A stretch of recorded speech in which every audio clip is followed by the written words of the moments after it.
សង្ក្រានច្រើនឆ្នាំមួយទៅទ្រង់សែនមកសើនឹកព្រួយក្រែងទៅឆាប់ភ្លេចរឿងដើមរឿងបាត់ដំបងចងកងដងហើមកាលជួបស្រីឆ្នាមរដូវសំសាមការរីកសួងស្គីអូនដើរក្រុមក្នុងស្ទឹងសង្ការទាំងដូចដួងខែពលគួចមានស្នេហ៍នេត្រាពុនរាយ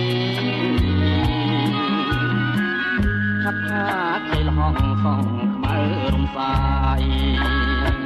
បងគុណមិនណាយក្លិនខ្លួនចោមឆាយរាយសំណាញ់ខ្លាវិចិត្រកអើយកុំបាច់គូអីនៅក្នុងលោកីស្រីល្អគ្មានទេមានតែคนดูต้องស្ទឹងសង្ការដែលខ្ញុំលួយស្នេហ៍ទោះរយខួបខែក៏នៅចាំចោឥឡូវរដូវផ្ការីកវិលវិញជួយសែនទូមិនញជួបកម្មបដេញបាត់កា